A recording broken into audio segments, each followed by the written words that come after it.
How's it going, everybody? Bryan Alvarez here on Wrestling Observer Live. We are here every day, Monday through Friday, noon Pacific, 3 Eastern, Sunday, 3 Pacific, 6 Eastern. Well, it's Monday here in this program. You know what that means. Got a lot to get into today. By myself again. Like Sempervive. Still sick as a dog. Heard from him today. Hacking, coughing. Worst of all, in a bad mood, he said. So hopefully all of this starts to clear up very quickly for him. But in the meantime, I am here, and we send out our best to Mike Sempervive. He'll have more to say, I'm sure, when he returns somewhat soon. So what will I talk about here today? Well, we got a lot to get into, including an update on Cain Velasquez. We'll tell you about the latest, and not much to add. Nothing's changed. Denied bail again. We'll tell you about that. Tonight, of course, is Monday Night Raw, and we have got Bobby Lashley and Omos in a steel cage. Nothing else to my knowledge tonight. And tonight, they do not have strong competition, and so they should do a very, very good number. Wednesday, AEW does face very, very strong competition. I would not expect a very good number. We can go over the lineup for that show as well. Updates on Jim Duggan. Ric Flair coming out of retirement for his, quote, last match, he says. There is a date, there is a place. There is not an opponent, although we believe we know who the opponents are going to be. Rampage on Friday night. We can tell you about the Rampage show. We can tell you about the SmackDown show, the New Japan Capital Collision show. I've seen all of these. And in about an hour, we're going to be talking with Filthy Tom Lawler. Yesterday, he defended his strong openweight title against Fred Rosser. I do not think it's going to be possible to avoid spoilers on this particular match, everybody. So, I'm just warning you in advance. From now until the end of time, we'll be talking about a day that shall live in infamy. Tom's birthday. May 15th. Back in a moment, Observer Live.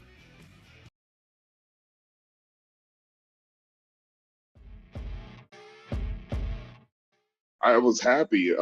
Usually when they put the title around you, the company is pretty much telling you you're going to be the face of the brand. And so when they told me what was going on, the plans they had, I was very proud because, I mean, I've been in Impact. Other than Eddie, I feel like I've been in Impact the longest.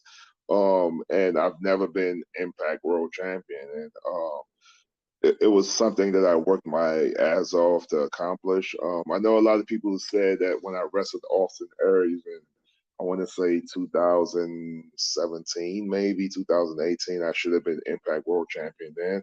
But honestly, speaking, I don't think I was ready to be champion.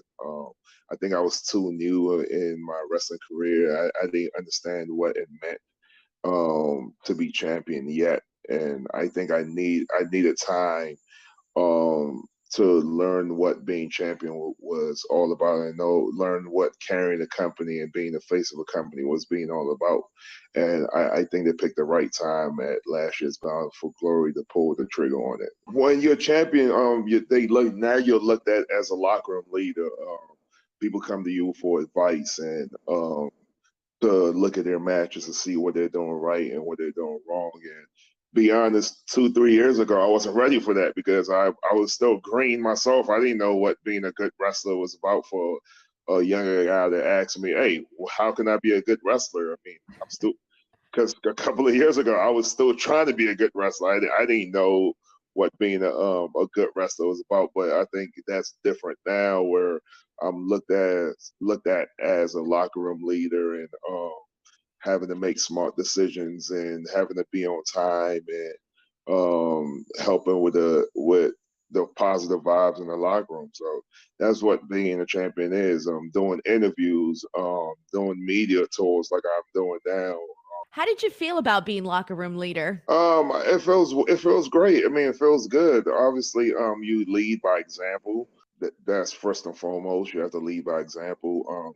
Being in the building on time, or coming in an hour before call time, and doing things like bringing smoothies or snacks to the guys. You know what I'm saying? Just to have a good camaraderie and good positive vibe coming to the building, and that's something that I pride myself on, and look myself and Josh now and Eddie Edwards and the Rhinos and some of the guys, the older guys in the locker room.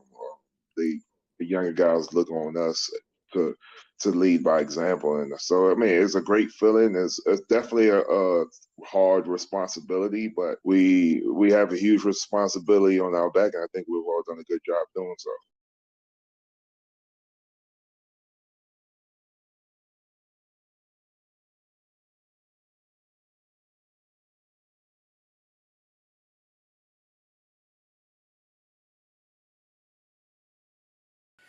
Back in the show, Bryan Alvarez here, Wrestling Observer Live. No Mike Sempervive today. Hopefully he's back here very soon.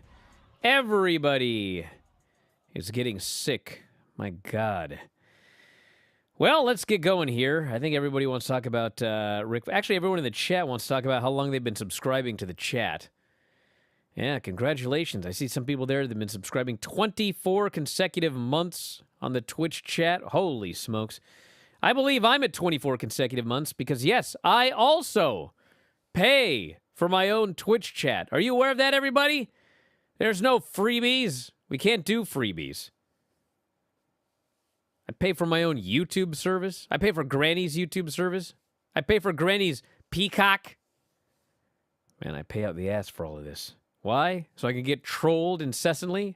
Apparently. So, Ric Flair. Well, where to begin here? Ric Flair's alleged final match. I added the word alleged because it's wrestling.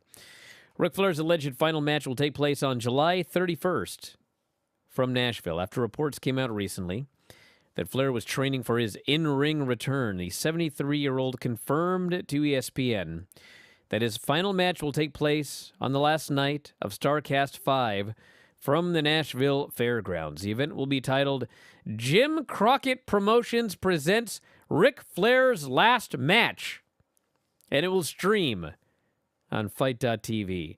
I'm going to walk that aisle one last time to prove once and for all that to be the man, you have got to beat the man, said Ric Flair in a statement. His opponents and possible teammates for the match have not been officially confirmed. According to our own Dave Meltzer, however, Flair could potentially team with FTR against a Rock and Roll Express and a partner on the show. You know, I don't want to say that I'm available, but I am available that day. He told me it was a secret, but the rumor has it Ric Flair and FTR against the Rock and Roll Express and somebody, Meltzer said on Wrestling Observer Radio. So there you go. StarCast 5, July 29th to July 31st, Nashville Fairgrounds in Nashville, Tennessee. I see a lot of people, very concerned about Ric Flair and the fact that Ric Flair has a pacemaker and he wants to do this match here. And I think at the end of the day, listen, if I were Ric Flair's doctor, I think I would strongly encourage him against doing this match, but you can't control Ric Flair. I think that's been made abundantly clear. And if people are willing to do the match, promote the match, buy tickets for the match, I mean, that's just what's going to happen. I will say that Ric Flair has been doing a lot of in-ring training. Have you guys seen the footage of him and Jay Lethal? He's been training with Jay Lethal, and this footage has been, there's been footage that's come out for quite a while now. I feel like it's been months. And they get in there, and this dude, he's taking bumps, and he's doing all of his old spots, and he's in there, and he's working hard. And I guess really the only thing that I could say is that I'm not sure that if he is in a 6-man tag with 5 other people in there to carry most of the load, I'm not sure that he is going to be doing like much different than he's doing regularly in there with Jay Lethal. In fact, he could conceivably be doing less. So I guess we'll see what happens here. But, Ric Flair and FTR against the Rock and Roll Express and somebody. So I guess if the Rock and Roll Express are on the other side of the ring, Flair's going to get his opportunity to be a heel in his last match, which he's surely going to want to be. And maybe even Jay Lethal can team with the Rock and Roll Express, and they can get in there and do all their spots and all that. So you just can't stop this guy. He's going to do what he's going to do. I mean, it's been that way for decades. And granted, he is going to do a lot more than Vince McMahon did at WrestleMania this year. But Vince McMahon, 4 years older than Ric Flair at WrestleMania this year. So that's the update on the alleged final match of Ric Flair. If you want to text us here today, by the way, I think we'll take some phone calls in the final segment since I don't have a co-host. But 425-780-7566 is the text message number. That's for text messages, 425-780-7566. Or email me, Brian at WrestlingObserver.com. And, of course, I'm at Bryan Alvarez on Twitter. And, hey, if you go to Twitter, I'm not sure if you're aware of this or not, but it is National Mimosas Day. Are you aware of that? There's a holiday for mimosas. And what better day to get a $35 cameo than National Mimosas Day? So you can go to my Twitter at Bryan Alvarez or just go to Cameo, F4W Online on Cameo. I've been doing a bunch of them today. I should drink a mimosa and do these cameos, but I guess I don't have any more, so. Second attempt for former UFC heavyweight champion and former pro wrestler Cain Velasquez to be released on bail was denied Monday in Santa Clara, California court. Velasquez will next be in court June 10th for a plea hearing on charges of attempted premeditated murder. If convicted of all charges, which includes 10 gun-related charges, he faces a minimum of 20 years and a maximum of a lifetime in prison. I would like, if any attorneys, actual attorneys, not smart Mark Sterling, are available. I always thought that a quote, life sentence was 20 years. So a minimum of 20 and a maximum of lifetime. A lifetime in prison, I presume, would be multiple life sentences. Is that how this works? If anybody can clear this one up for me, I'd appreciate it. Velasquez's team pushed for a bail of $1 million, an electronic bracelet to trace his whereabouts, and for him to remain at home at all times. A supervisor to be with Velasquez 24/7 was also part of the proposal. His attorney also argued he might be suffering from traumatic brain injury and has the potential for CTE as a result. I'm not sure if that's the best argument to let him out, a concern that he could have CTE, traumatic brain injury, and of course he's accused of attempted premeditated murder where he shot into a car full of people and did not hit the person he was aiming for, which means that person is still, he's still out there. So on March 7th, Judge Shalina Brown denied bail, saying there was no medical charge or anything else that would change the, quote, risk analysis of the court.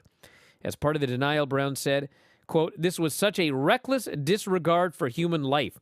In this case, it's not just Mr. Galarte and his family. It's every single citizen who was in danger of being shot or rammed with the vehicle at the time of a 7-mile chase. Court is not thinking of not only Mr. Galarte and his family, but this court is considering every single citizen in Santa Clara County who was in proximity to the alleged incident. So he is not being released on bail. I want to send best wishes to Hacksaw Jim Duggan, as well as, I guess we could refer to him as Virgil, since that's how he's probably most popularly known, but both of them suffering from cancer, colon cancer in the case of Virgil.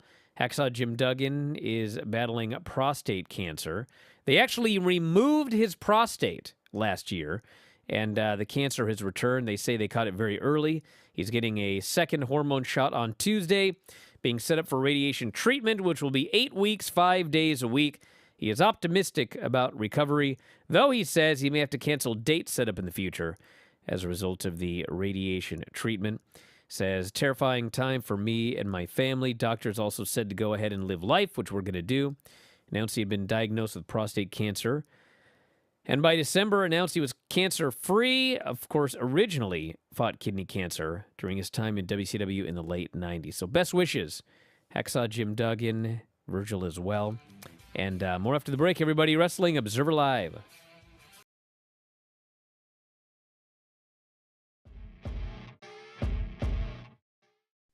I'm still sore now. Have a lot of mixed emotions. Obviously, I had a 6-month run as Impact World Champion. I mean, I don't hate Josh. I actually respect him, and I believe that Josh, just in the last year, has proved why he's undoubtedly one of the best wrestlers in the world. And he prevailed at Rebellion and prevailed again in our rematch that aired last night. And I'm happy to see what his run is gonna be like. He deserves it. He showed he's a standard of what professional wrestling is at Impact Wrestling, and I can't wait to see what he does with it. I was very happy with the match. Definitely one of my better matches I've had.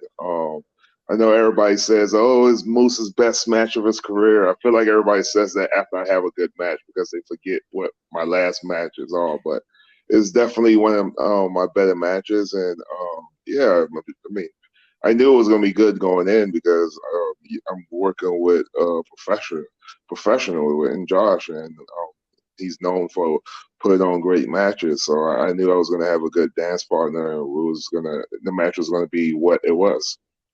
I think the story that was told was phenomenal. It's like one of those things that I think the reason why the match was so good was the story that was told prior to the match. It had people very invested in this match when you have a super heel villain versus this baby face, and everybody wants the baby face to win. So they told us. I remember Robert R.D. Evans told us after the match. It was one of those things that you could tell in the arena. Everybody was waiting for the main event. It felt like everybody was there just to see the main event because of the story leading up to it. And it's one of those things that they could write the story and present everything and make everybody invested. But once we go out there, it's on us to you know what I'm saying, to, I guess, put the exclamation point on the whole story that's been told for 6 months. And we did a good job doing it. So I honestly, I don't know if this is my favorite match in my career, but this is definitely my favorite rivalry that I've had in my 8 years of professional wrestling because of how invested um, the fans was into the match. I think Impact picked the right guy to beat me for the championship, and I can't wait to see what his growth and where he goes with being champion. I mean, obviously we all know he's great in ring, and there's probably nobody on our roster better than him.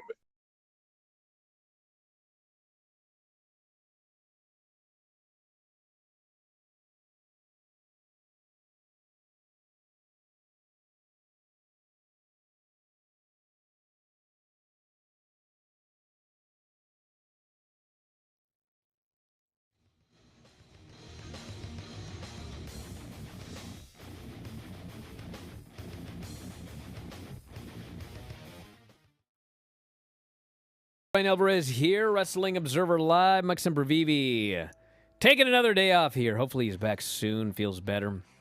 If you want to text us today, 425-780-7566. That is 425-780-7566. So Friday on Rampage, they announced that Chris Statlander is replacing Hikaru Shida in the Owen Hart Cup tournament. Well, what's going on? So here's the story, which has largely been confirmed by Shida in a statement that he made. So what happened was, she was booked for the Owen Hart Cup tournament, and then she was going to go. There's no longer any quarantining or anything like that to go to Japan. So she was going to go, and she was going to do some matches and some stuff in Japan. And then she was going to return to continue with the Owen Hart Cup. So she went to Japan, and what exactly happened, I don't know, but I presume that there was a visa issue because she referred to it as, quote, a sudden holiday, and also she could not, quote, re-enter the country in time. So she went to Japan, and then she was unable to return. This was unplanned, this inability to be able to return. So then AEW finds out, well, now she can't come back. So they were not happy about this because obviously she was booked in the tournament. And so they came up with a story that she had been injured in the street fight, and thus she was being removed from the tournament, okay? So based on everything that we have seen from both sides, I guess they made this announcement, and she did not know that they were going to announce that she was injured. And so she was like, what? And she went public, I'm not injured. And she's tweeting, match stuff, and she's doing a movie there. So she was upset, apparently, that they announced that she was injured, even though she wasn't injured. So now both sides were, I don't know what the right word would be, but, one side was mad that she couldn't get back. The other side was mad that they said she was hurt. And I presume that everything has been ironed out now. But she's not going to be back for the rest of this tournament. So that's why she has been replaced. It was not a storyline. It was not planned. That's just what happened. She left. She couldn't come back. AEW came up with a story. She got mad about it. I think they've ironed it out now. Her last tweet seemed to indicate that they'd ironed things out. But that's what happened. So for those of you wondering what's going on, that's the story. Young Rock has been renewed. Guys, fans of Young Rock? Well, you can watch it. It will be premiering in November, and it will be airing from 8:30 to 9 p.m. on Fridays, which means that WWE has a SmackDown show, and the champion is Roman Reigns, who they want to face The Rock at WrestleMania next year. And starting this fall, Rock's television show will be going head-to-head with SmackDown. Competition. So that's, of course, interesting. First two seasons aired on Tuesdays. Now they will go head-to-head with SmackDown. Of course, when you're on good terms with The Rock, that ain't a big deal. I'll just put it that way. So that's the story there. All right, a couple of notes from SmackDown and Rampage and Capital Carnage. And yes, last night, Filthy Tom Lawler, on his birthday, nonetheless, faced Fred Rosser for the third time for the strong openweight title. Yes, everyone, you can consider these spoilers, but the news is out. It's all over Twitter. Not to mention, I predicted this result. Filthy Tom Lawler he's been defeated. He's no longer the strong openweight champion. Fred Rosser, the second strong openweight champion after over a year as champion, defending that title against one man after another. Finally, he was defeated, submitted by the cross-faced chicken wing, taught to Fred Rosser by the legendary Bob Backlund. And so, yes, at 2 o'clock Pacific, 5 Eastern today, video.f4wonline.com, wrestlingobserver.com for the podcast, we will be talking to Tom about his defeat at the hands of Fred Rosser. And I told you, I said, listen, this guy, he's been running himself ragged. He's been watching too much Stardom late at night, not getting enough sleep, and it finally caught up to him. And he was cocky in that final promo with Fred Rosser, and unfortunately, he paid the price. But you know what? My friend Tom, he'll be back, but I don't want to talk about it more today. We'll talk about it at 2 Pacific, 5 Eastern, on Filthy 4 Daily, only at WrestlingObserver.com and video.f4wonline.com. If you have not signed up, you've been missing out on a lot. Don't miss out anymore. Don't be left out. Sign up today at WrestlingObserver.com, video.f4wonline.com. But anyway, a couple of SmackDown notes. We had the announcement that next Friday, this coming Friday, it will be RK Bro against the Usos in a title unification match they've claimed. Raw versus SmackDown, all the belts on the line, a week build on SmackDown, not at Hell in a Cell, on SmackDown. So, color me skeptical that we are going to have unified tag team champions. But that match has been announced. SmackDown actually had a lot of good wrestling. If you're a fan of wrestling, I mean, granted, you could watch Capital Combat and a lot of other shows, Rampage as well. But if you like WWE wrestling, if you're a WWE wrestling fan, this was a good show. Riddle and Sami Zayn was a good match. They got 10 minutes, and it was good. Finally, Riddle went for the RKO. Zayn slid outside. Tried to do the same deal he did to Nakamura, but Matt Riddle managed to get back into the ring, hit the Bro Derek, and got the win. So that was a good match. Ronda Rousey and Raquel Rodriguez. I know people were angry that Raquel in her debut lost to Ronda Rousey, but if you're going to lose in your debut, they had a good match. And Ronda Rousey beat her with a cradle. Didn't submit her. I mean, you know, in WWE, they don't protect people like they do elsewhere. So I thought that this was a good match, very good match, actually, much better than I expected. I don't think it hurt Raquel to lose to Ronda Rousey via cradle. I thought this was good. We had Madcap Moss interviewed. He got killed by Corbin. His neck got Pillmanized, so he's going to be out of action for a while. We had Sasha Naomi versus Natty and Shayna. Not a title change, but a good match. This match was also better than I expected. Naomi won with a small package, and I would presume that the feud is going to continue because they don't got a lot of women's tag teams. I guess we've got, Doudrop and Nikki Ash, and, there's some others as well, but this felt more like the beginning of something than a blow-off. I could be wrong. Butch and Kofi Kingston, 8 minutes. Good match. What do you expect with Butch and Kofi Kingston? Bitter end finish, which was funny because Pat McAfee had no idea what a bitter end was. And think about the time he'd spent in NXT. He kept asking, what is that? What is that? What is that? And meanwhile, Michael Cole goes, a bitter end to the match. And McAfee still didn't know what it was called. It was the bitter end. It was a good match. We had, and then the Usos segment in the main event where they announced the match for next week. So as far as it's a good show. By SmackDown standards, it was a good show. Yes, I grade on a curve. If you don't like it, I don't care. It was a good show. AEW, good wrestling. Death Triangle beat the Butcher, the Blade, and Mark Quinn. Good match here. And afterwards, the House of Black Death Triangle storyline continued. They're going to be probably having a match at the pay-per-view. Sean Spears beat Bear Boulder quickly to set up his match with Wardlow, which is coming up on Wednesday. Ruby Soho Riho, very good match. One of the better Ruby Soho matches she's had. And they went 8 minutes. Ruby won. For a while now, I've been predicting that Ruby might win this entire tournament. And she's moved on. Riho has not.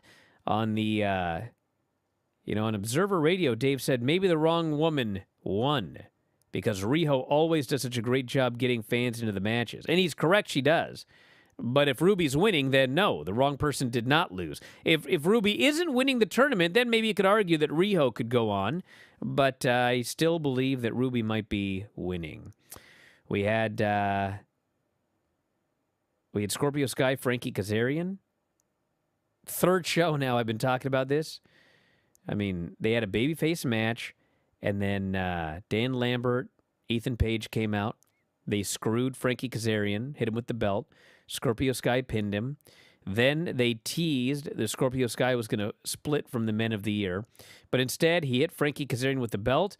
And we are back to where we were like 3-4 weeks ago when you had Scorpio Sky holding the title, not defending it. People were talking about how the belt didn't matter anymore. Literally, they said that in storyline as part of this angle. Then he goes babyface and wins the championship, and he's the most over he's ever been as a babyface. Fans hate Sammy and Ty, and so it looked like, Dan Lambert, he was doing babyface promos, Ethan Page doing babyface promos, Scorpio doing it was like, it was working. And now they've undone it. And Scorpio, Frankie, everyone's a heel. Everybody in this entire, this whole storyline. Sammy, Ty, Scorpio, Frankie, Ethan Page, Dan, they're all heels. Every single one of them. That's where we are now. So I was baffled. Back in a moment, Observer Live.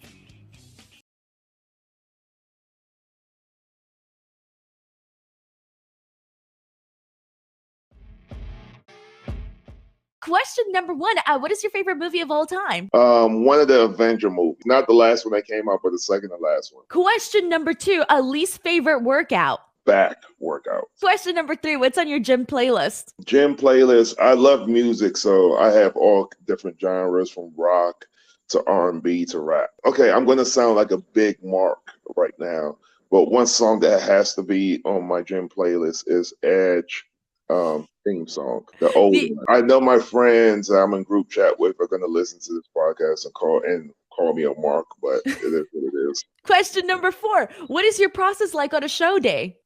Process on a show day is being positive and being friendly and trying not to stress. I'm not one of those guys that has to listen to music and get all riled up because it's like I want to be as calm as possible. So I'm always the friendly, nice guy, like upbeat, positive.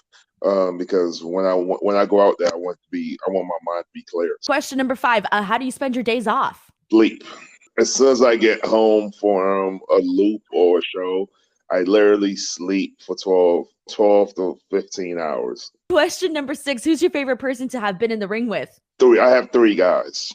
So Josh and Eddie, if obviously those, Eddie's one of my best friends. So we always have that chemistry where it's one of those things where we could go in there and call the whole match in the ring because we've wrestled each other for so many times. Josh, because of how awesome he is, and somebody that I could wrestle every day for the rest of my life is Heath. Oh, nice. Yeah, I could wrestle Heath every day for the rest of my career and wrestle until I'm 60. So those are my top 3. Good picks.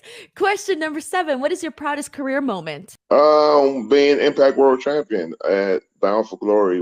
And question number 8. Do you remember the last thing you Googled? Where the closest gym is to me in Cincinnati. I did that last night. Question number 9. If you could become an expert in anything overnight, what would it be? maybe finances to see what else I could put my money in to make more money. And last question, question number 10. What is your best cheat day meal? I'm a big dessert guy. Usually I dial in my diet like a month to 6 weeks before pay-per-view, and I'll have a cheat meal like once every week, maybe once every 7 to 10 days. And only thing I want to eat on those cheat meals is not even food; it's just sweets. So you're talking about cake, cookies, cheesecake, ice cream. Anything sweet is a best cheat day meal for me.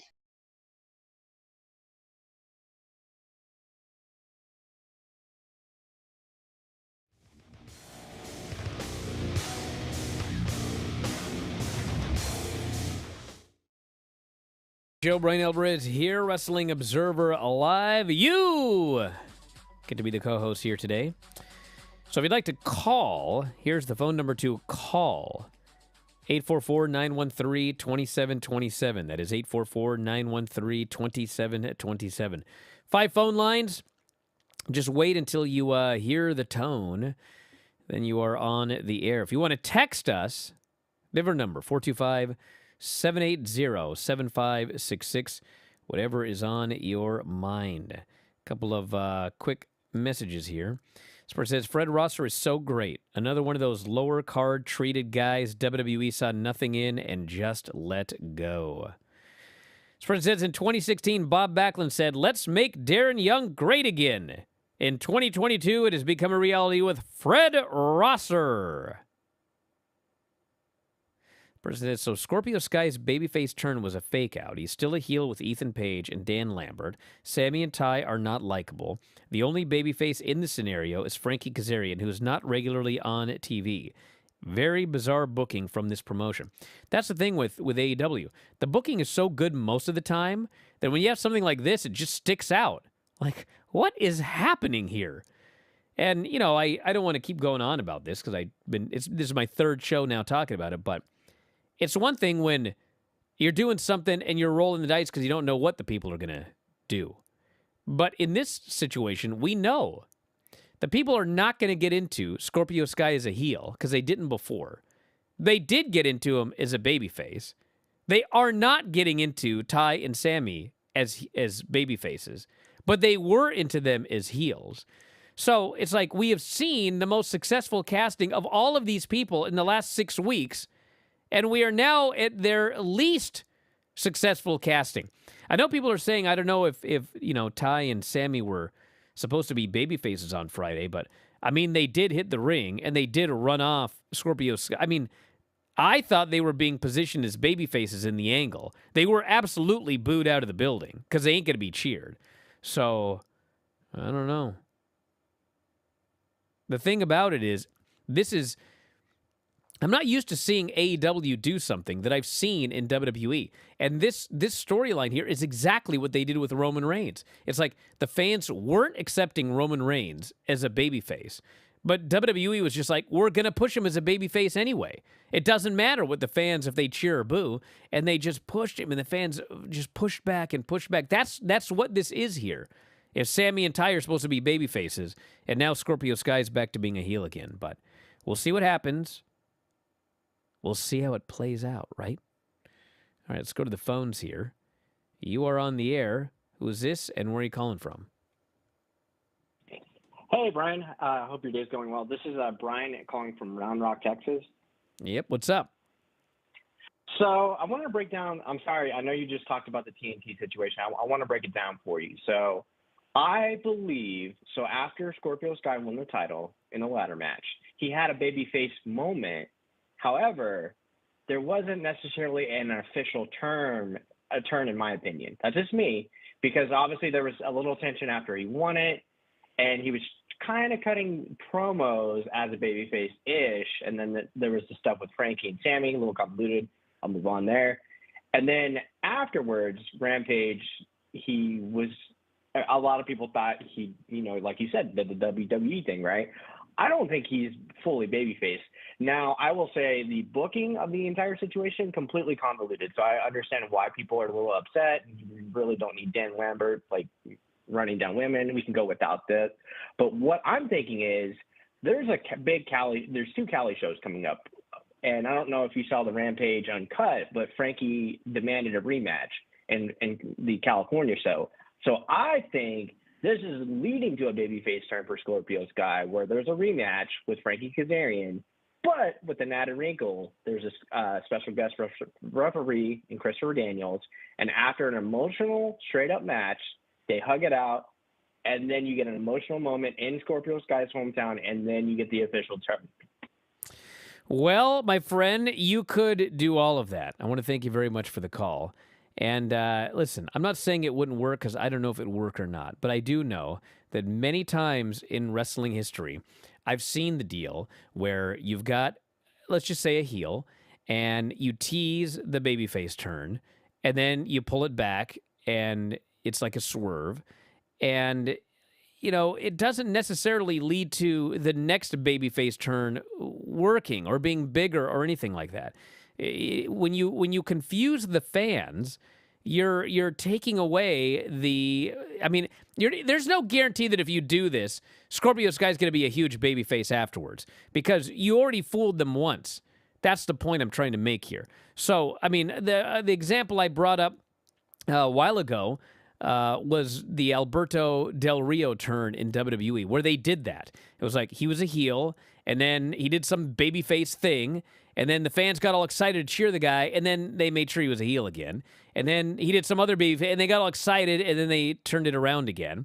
And by the time they actually pulled the trigger on him being a babyface, no one cared. And it's like, who cares? We're over it. Like, you fooled us so many times, like we don't care anymore. So I don't know. Maybe it would work. I don't know. But, teasing him being a big baby face and all of the angles they did where he teased he was turning, and then he's just a heel again, only to now turn him babyface during shows in California. I don't know. Maybe it would work, but that's certainly not. I would have just, teased the babyface turn, teased the babyface turn, teased the babyface turn, and then pull the trigger on it, as opposed to go babyface, go heel. I don't like that, but I guess we'll see. You're on the air. What's going on? Oh, God. Yes, John. How you doing, Brian? Are you going to wish me a happy birthday, Brian? It was your birthday? No, today is my birthday, Brian. Today's your birthday? Wow. Yes. Well, if you get yourself a cameo at F4W Online, I would be happy to wish you a very happy birthday, John. Perhaps your mother could procure that for you for a birthday present. No, she won't. She doesn't do that. But I do got a serious question, Brian. This actually is a very serious question. Since now that the greatest star there is a professional wrestler in the mixed martial arts, lost his title, what do you think his plans will be for now? Do you think he will go to New Japan or probably go to AEW? Well, I want to thank you very much for the call. I don't know what Tom's going to do, to be honest. And if I asked him, he wouldn't tell me. But I can tell you what I would like. What I would like is if Tom became a member of the Blackpool Combat Club in AEW. That would be, he would fit right in.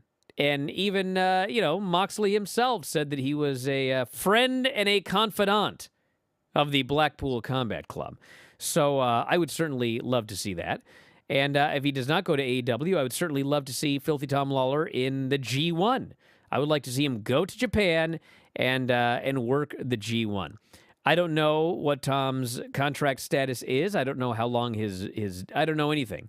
And he won't tell me. So I could ask him and see what's going on, but I don't know if I'm going to get an answer. But no, I do not want to see Tom, try to go to NXT. They wouldn't take him anyway. He's too old.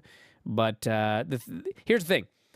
My good friend Tom, there are a few things that I've always wanted. One is for him to have a match with Jon Moxley. And he did. And I was there. And it was awesome. And the other is for Tom to be in the G1. And obviously for, Tom's pocketbook and his family, I think it would be awesome if he signed a lucrative deal with All Elite Wrestling. But I feel, my gut tells me that he's going to be sticking around New Japan, and I think it would be awesome if he was in the G1 this year. And as a New Japan main roster member, he could show up and do stuff for AEW and in other places as well. So if I had to say one thing, it would be New Japan main roster deal, multi-year deal. That's what I would like to see for Tom. And the fact of the matter is, I kept talking about how he was going to lose that belt at any time and everything like that. And there was a reason for that. Not because I don't like Tom, but it's because, if you watch a lot of New Japan, I mean, granted, the New Japan Strong Openweight title is the main title for New Japan Strong. But outside of the IWGP heavyweight title, I mean, your openweight titles, your never six-man titles, your tag titles, your whatever, I mean, those things change pretty frequently. And, he had that title for over a year. And, I thought he was going to lose to Clark Connors because, actually, first I thought he was going to lose to Fred Rosser like 6 months ago because they'd done the first match and he beat him clean, and they did a big build to the second match, and I thought, okay, for sure he's going to lose to Fred here, and he beat him. And then, eventually it was like, okay, well, he's beaten everybody for the most part. I mean, he's not going to defend the title against Jay White, clearly, and Jay White's scared of the guy. So I thought, well, who's left? It's got to be Clark. Then he beat Clark. At that point, when it was a third match with Fred Rosser announced, it's kind of, he ain't beaten Fred Rosser 3 times here. Then they added the stip, and I knew he was done. It's time. It's time for a new champion to do some stuff, and it's time for Tom to do some more stuff in Japan. So that's what I'd like to see. Person says, so he can't be Pete Dunne, but his finisher is still the same move with the same... Well, we don't know if they're going to give the same name. Michael Cole said it was the bitter end for Kofi Kingston, but he didn't say that move is called the bitter end. Maybe it'll be like, how Naomi doesn't have a move called the rear view. She calls it the rear view. That's the name of her move. So maybe his finisher won't be the bitter end, but it'll be the bitter end for every opponent that eats that move. Guess we'll see. This person says, are they actually unifying the tag titles on a random Friday night SmackDown? Or this? I presume it's going to be a bait and switch. That's what I think. What do we have here? Let's see. I'm going to have to check on that. I'm sure they're either fooling the fans again next Friday by either doing a DQ no contest or they're not doing the match altogether. No way they do the big Usos RK Bro match on the throwaway SmackDown episode. Well, they could change titles. Some weird, crazy outside interference thing, do the title change unification, and then they use that to set up Hell in a Cell for the unified titles. I mean, they could absolutely do that because, we've said it before. These SmackDowns are no longer... Raw and SmackDown is no longer nothing happened throwaway episodes of a television show. They've already made their money off Peacock. So they ain't going to make $1 extra on Hell in a Cell for any match that they book. Not $1 extra. They've made their money. So now they need to make their money for their next television deal. And so we need big matches. We need unification matches. We need title changes. That's what we need on TV because TV is way more important than any of these pay-per-views. You can consider the pay-per-view more whatever the word would be. Expensive's not the right word. More prestigious. But the reality is the pay-per-view is just something on Peacock they already got their money for, and they make nothing more off anything. They need to build up those TV numbers for a big TV deal next time. Back in a moment, Observer Live.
Okay.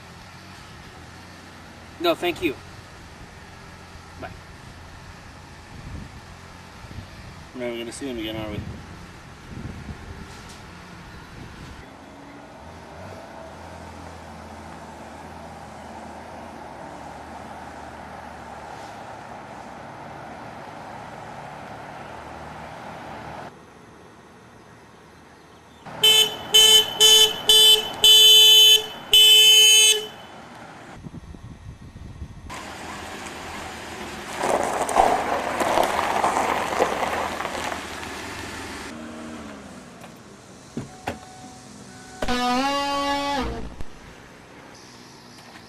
Hey guys! What's up? Vince, what in the hell are you wearing? I was down on my luck. I was desperate. I was covered with snakes and twigs and swamp water. And then this little old lady, she gave me $1 bill. And I took that $1 and I went into a casino and I turned $1 into $1 million. And now I am rich and I'm hungry. So hop on the ride, boys, because dinner's on Vinny V.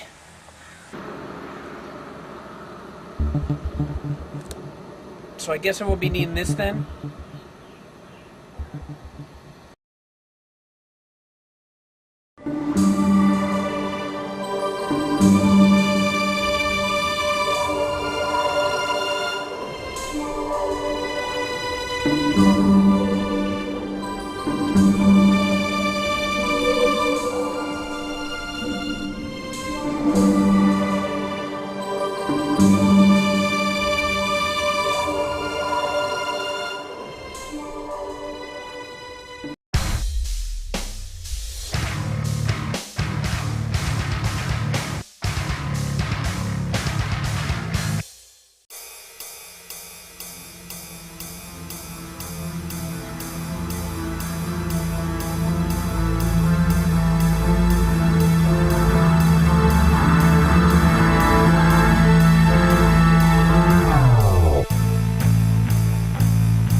All right. Well, we're back. I'm trying to figure something out here. Had all these people calling in, but the show's pretty much over. But we haven't talked about Raw yet, have we? Because Raw is tonight. And I thought that I would do something special here. So what I've done is I've texted the preview for Omos and MVP. I have texted it to Fauntleroy. I'm going to let him read it here today because he hasn't had an opportunity to do that ever. I want to see if he can do a good job. So, Fauntleroy, I want you to read it. This is the key. You got to read it exactly as it's written on WWE.com so we can hear all of the silly verbiage. Got it? All right, go for it. In his pursuit of MVP, the Almighty intends to prove that he is just that as Bobby Lashley prepares to collide with the Nigerian giant Omos inside of a steel cage. After Lashley's former manager turned his back on him to join Omos and cost the former WWE champion his match at WrestleMania Backlash. The Almighty is determined to get his hands on MVP and put him in the Hurt Lock. But to do that, he must first kick past the 7'3", 403-pound Omos. With the threat of further interference from MVP neutralized, can Lashley topple the Nigerian giant, or is he in for a world of hurt? Find out on Monday Night Raw at 8/7 on USA. Well, that wasn't your fault, Fauntleroy. They wrote that. Very interesting that entire preview of Bobby Lashley versus Omos in the cage was really all about Bobby Lashley and MVP. Anyway, check it out tonight, everyone. And I'll be back tomorrow with more. Tonight with Dave, only for subscribers to WrestlingObserver.com. Check that out. Don't miss it, everybody. WrestlingObserver.com. Sign up today. F4WOnline.com on Cameo. We'll talk to you next time. Wrestling Observer Live.